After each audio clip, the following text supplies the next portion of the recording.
안녕하세요. 일반고대학교 박쌤입니다. 이번 영상은 작년 고3하고 올해 고3하고 3월 기준으로 해서 좀 비교를 해보려고 합니다. 어떤 선택들을 하고 있는지, 어떻게 공부하고 있는지 한번 비교를 해볼 거고요. 4월 모의고사 성적표가, 3월 모의고사 성적표가 발송이 되었죠. 그래서 모두 자기의 어떤 위치라던가 이런 것 다들 확인하셨을 거예요. 그래서 그것을 분석한 서울시 교육청 자료를 베이스로 해가지고 좀 더 자세한 이야기들을 해보도록 하겠습니다. 사실 영상이 날아가서 다 재촬영을 하고 있는 거예요. 그 기운이 빠지네요. 지금 제가 볼 자료는요, 이 서울시 교육청에서 만든 시점 결과 분석한 자료를 바탕으로 할 거고요. 참고로 서울시 교육청 그 홈페이지 들어가 보시면 자료 찾는 거 어렵지 않습니다. 정말 쉽거든요.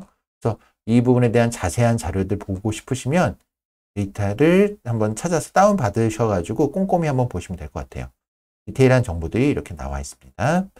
이 자료들을 가지고 베이스로 해서 말씀을 드릴게요.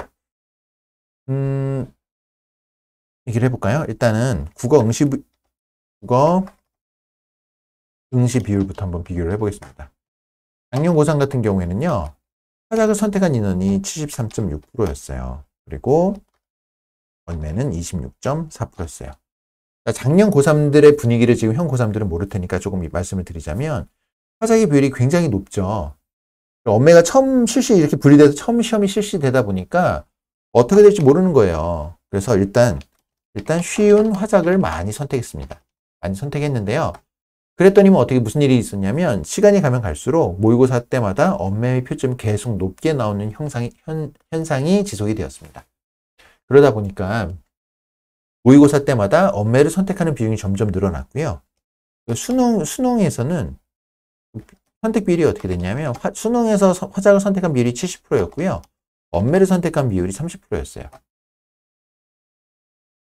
그래서 최종적으로는 표점 차이가 한 2점? 표점 2점이 아니라 등급 컷 따졌을 때 한 문제 정도. 원점수 기준으로 원점수로 2점 정도. 한 문제 정도? 엄매가 유리했어요. 그렇게 됐고. 그래서 올해 고3 화작을 선택한 비율이 어떻게 됐냐면요. 65.3% 정도였고, 엄매를 선택한 비율이 대략 34.7% 정도 됐습니다. 그럼 뭐냐면, 수능 때보다도 오히려 화작을 선택한 인원이 더 줄어들었어요. 화작 대 엄매의 비율이 차이가 꽤 나죠. 작년 고3이랑 한번 비교해보면요. 10% 이상, 10%까지는 아니어도 한 8%? 7, 8% 정도 차이가 납니다. 그러면 그만큼 엄매를 하는 학생들이 이제 많아졌다는 그러니까 엄매로 많이 넘어갔다는 얘기인데, 이게 어떻게 될까요? 6월 이후로 어떻게 될까요? 6월 이후로. 재수생 합류하기 시작하면요, 엄매 비중은 더 늘어날 겁니다. 왜냐면 재수생들이 어쨌든 수능의 강점을 갖고 있는 학생들이 많이 있죠. 많이 있으니까 아무래도 엄매를 선택한 학생들이 많아져요. 근데 제가 지금 타켓이 일반고, 중위권에서 중상위권, 하위권도 볼까요?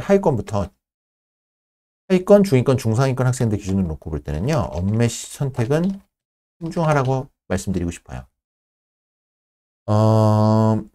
국어라는 과목이요, 이렇게 말씀드리면 좀 그런데 공부 대비 성적이 안 나옵니다. 잘 안 올라요. 그러니까 올바른 방법이 아니라는 등 어쩌저쩌고 이런 얘기 하지만 그냥 결론만 톡 까놓고 얘기하면 성적이 잘 안 나와요. 공부량 대비. 그랬을 때 성적이 조금 더 나오는 거는 화작입니다. 그리고 엄매는요, 상대적으로 엄매는 진입 장벽이 좀 높습니다. 엄매를 처음 공부하는 학생들 같은 경우에는요, 엄매를 공부하기 위한 어떤 주요 인강이나 이런 거 보면 한 10강 정도밖에 안 돼요. 핵심 강의는 한 10강 정도 가지고 정리한 강의로 공부할 수 있는데요. 이걸 베이스로 해서 문제를 맞추는 건 얘기가 달라요. 엄매를 필요한 지식을 익히는 데는 인터넷 강의를 한 10강 정도면 충분한데, 문제를 맞추는 노력이라던가 학습 능력이라고 해야 되나요? 이런 부분들을 해가지고 응용해 나가는 거는요, 훨씬 많은 노력이 들어가요. 그래서 그러니까 본인이 원점수를 조금이라도 잘 맞을 수 있는 과목으로 선택하세요. 보통 그렇게 될 경우에는 화작입니다. 상위권은 얘기가 달라요. 최상위권이라는 아이들은. 이렇게 생각하시면 좋을 것 같고요. 수학을 볼까요? 수학 응시 비율부터 한번 따져보면요. 작년 3월은요. 확통이 60.5% 정도 됐고요. 이적 기하는 39.5였습니다. 이 정도 됐는데 수능 근데 비율이 점점 이것도 마찬가지로 가면 갈수록 확통이 낮아졌죠. 확통은 그 최종적으로 어느 정도냐 51.6%였어요. 이적 기하는 48.4%였습니다. 근데 역시나 표점에서 차이가 많이 났죠. 수능에서 아마 만점자가 한 2,700명 정도 만점자가 나왔을 거예요. 만점자가. 통합해서 이렇게 나왔다고 하면 여기서 확통으로 만점을 받은 인원은 한 10% 정도 인원이라고 해요. 한 300명 정도 되는 것 같아요. 이 정도 되는 것 같은데 그러면 확통 만점자가 표점 최고점을 못 받아요. 아시죠? 그러니까 표점 때문에 표점에서 유리한 거를 찾으려고 하면 결국에는 이제 미적 기하인 건 맞는데 그래서 작년에 이런 얘기가 많았어요. 확통 만점자가 손해를 보았다. 근데 진짜 그럴까요? 저는 생각이 좀 다릅니다. 이 말이 성립이 되려면요. 확통 만점자가 손해를 보려면요. 이럴 경우에만 손해를 본 거예요. 확통을 더 어렵게 문제를 출제해도 만점을 받을 학생. 이 학생들만 손해본 거예요. 더 어렵게 내도 만점 받을 수 있는 학생들만 손해를 본 겁니다. 자, 확통과 이건 뭐냐면요. 확통하고 미적 기하가 원점수가 꽤 나올 학생이면요. 그러면 확통을 선택하면 이 학생은 확통을 선택하면 안 돼요. 이런 학생들은 확통이 손해입니다. 근데 이런 학생이 있나요? 물론 미적 기하 만점 받는 학생들은 손해돼요. 걔들은 미적 기하를 선택 안 하겠지만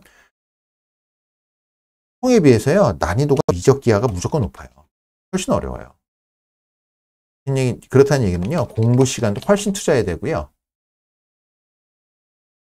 훨씬 많이 투자해야 되고 그렇다는 얘기는 뭐죠? 다른 과목에도 영향을 미칩니다. 그러니까 확통 지금 하는 학생들 바꾸지 마세요. 무조건 손해입니다. 무조건 손해예요.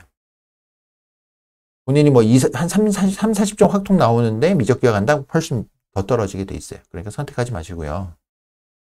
물론 6월 이후에 합류할 재수생들은 얘기가 다릅니다. 그들은 이미 끝나고 차근차근 수능만 이제 미적 기하만 준비를 해와가지고 시험 보고 합류하는 학생들 얘기가 다르지만 지금 이 시점에 확통해서 미적 기하로 바꾸는 건 정말 바보 같은 짓이에요. 결론만 말씀드리면 바보 같은 짓이에요. 하지 마세요.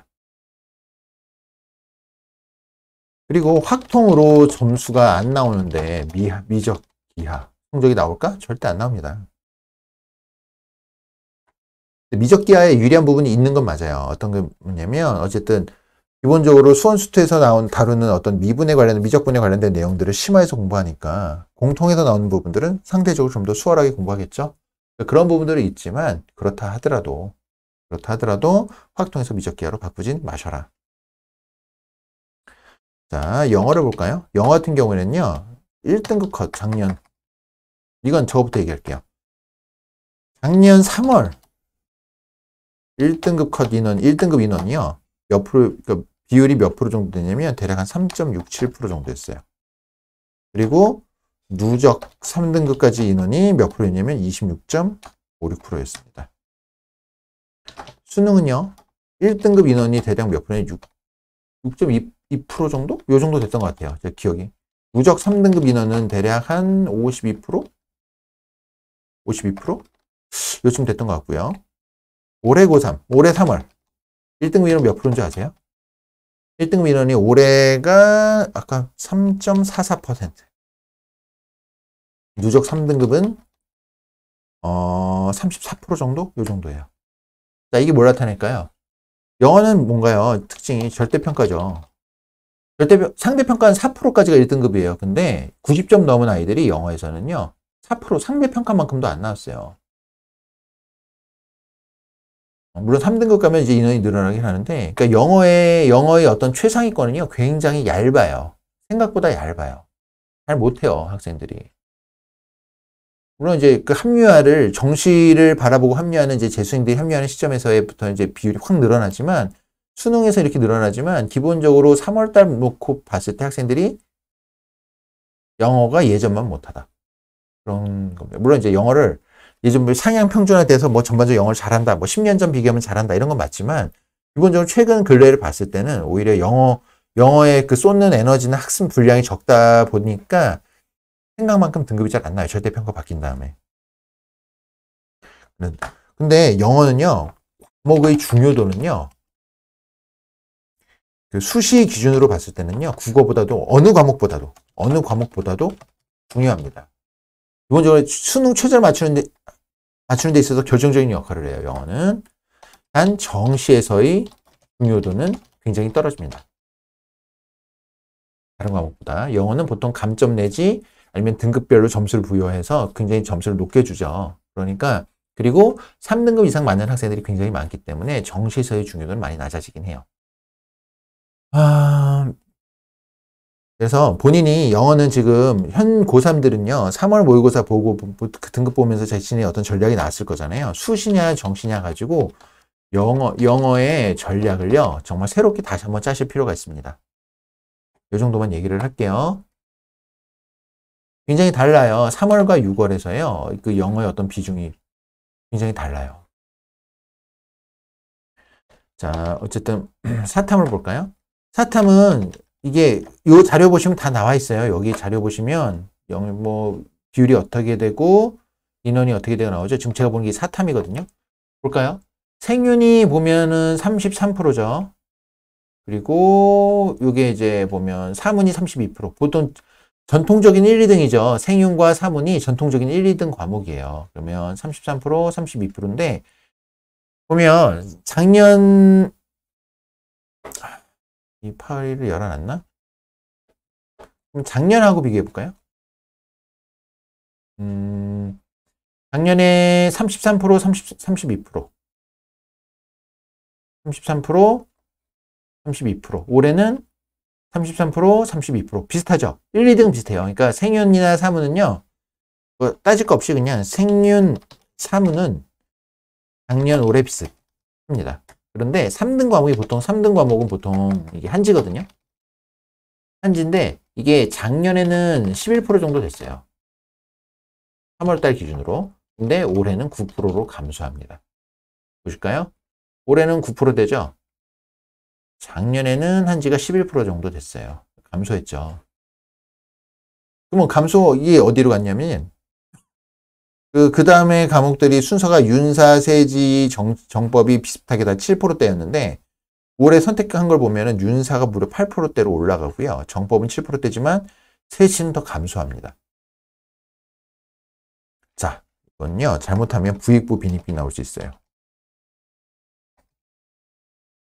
그러니까 마이너 한 과목은 해야 할 것을 권장합니다. 뭘 할지 모르겠다면 생윤사문이 비슷합니다. 그래서 생윤사문이 난이도도 높지 않고요. 네. 어쨌든 비중을 보고 본인이 무슨 과목을 선택했는지를 보고요. 경제. 본인이 이 영상을 보는 중위권 정도의 학생이라면 경제, 세계사, 동아시아사 조심하세요. 그리고 세계사나 동아시아사 같은 경우에는 아니아들이 많아요. 그래서 5%가 안 되는 비율의 어떤 과목을 선택하고 있다면 안녕히 계세요. 좀 조심할 것을 권장하고요. 웬만하면 다른 과목 하세요. 이 시점에 갈아타면 늦었다는 얘기들 많이 들으셨죠? 그래도 지금 사탐은 지금부터 갈아타도 저는 할 수 있다라고 생각을 합니다. 다른 과목은 안 돼요. 과탐은 안 되는데 사탐 한 과목 정도 판다. 수능 최저를 맞추겠다. 영어와 사탐으로 수능 최저 맞추겠다고 할 경우에는요. 사탐은 갈아타도 지금부터 할 수 있다라고 생각합니다. 다른 영상들 보면 보통 다른 전문가분들은 안 된다고 얘기를 하는데 수능 최저용으로 했을 때는 가능해요. 한 과목 정도는. 근데 과학은 안 돼요. 과학은 갈아타지 마세요. 이렇게 될 거고요. 그리고 사탐에서 1등급을 목표로 한다. 그러면요. 만점을 목표로 해야 됩니다. 과탐이랑은 달라요. 사탐은 과탐 1등급을 목표로 하셔야 되고요. 그 다음 과탐까지만 살펴볼게요. 과탐 같은 경우에는 보통 전통적인 1등 과목들이 있죠. 과탐은. 생명 31%, 지구과학이 26%예요. 그럼 작년에는 어땠을까요? 작년에는 생명이 29%, 지구과학이 24%였죠. 화학이 18%였고. 29%였는데 생명이 더 올라왔죠. 생명이 31%까지 올라왔고요. 지구과학이 24%였는데 올해는 26%로 올랐습니다. 그렇다는 얘기는 뭐죠? 작년 3월과 비교했을 때요. 생명하고 지학으로 쏠림 현상이 더욱 심해졌다. 이거예요. 그러니까 화학 같은 경우에 18%대인데 17%대로 뭐 17.99긴 한데 18.73과 1% 가까이 떨어졌고 물리 15% 선택에서 14.0%로 그러니까 물리화학이 좀 감소했죠. 아무래도 어쨌든 생명하고 지구과학 쏠림 현상은 계속 두드러질 거다. 이렇게 보이는 거고요. 이제 이런 게 있고 과탐은 갈아타지 마세요. 이제부터 시작해서 할 수 있는 게 아닙니다. 어설프더라도 지금까지 공부한 걸 갈고 닦아서 내가 선택한 과목을 조금 더 잘할 수 있게 만드는 걸 목표로 하셔야 돼요. 그렇게 가시고 조언을 드린다면 과탐은요. 최소한 45점은 목표로 해야 1등급이 가능합니다. 이렇게 생각하시면 돼요. 그러니까 보통 탐구 과목, 탐구 1등급 얘기를 해볼까요? 평가원 기준으로. 탐구 1등급을 목표로 하는 평가원은요. 사탐은 만점을 1등급으로 목표로 한다고 보시면 되고요. 과탐은 45점을 1등급으로 목표로 한다고 보시면 돼요. 그래서 근데 여기서 이제 조금 더 쉬워지면 뭐 당연히 만점이지만 조금 어려워지면 여기서 한 47점 요 정도로 사탐은 내려오고요. 과탐은 좀 쉬워지면 등급컷이 한 47점으로 올라갈 거고 어렵다 그러면 42, 43 이런 식으로 내려오는 거죠. 이런 식으로 가요. 그러니까 45점 정도를 목표로 해가지고 꾸준히 공부를 하셔야 될 것 같아요. 그 정도 나올 수 있게. 지금 3월 모의고사 성적 분석한 걸 가지고 대략 작년 고3과 올해 고3의 추이가 어떻게 다른지를 한번 비교해 봤습니다. 도움이 되셨으면 좋겠고요. 이제 중간고사, 굉장히 중요한 중간고사가 코앞이죠. 그리고 영상을 보실 때는 이미 시작을 했을 수도 있습니다. 열심히 공부하셔서 3학년 1학기까지 마무리 잘 하셨으면 좋겠습니다. 도움이 되셨다면 좋아요와 구독 버튼 눌러주시면 감사하겠습니다. 네, 이상 마무리하겠습니다.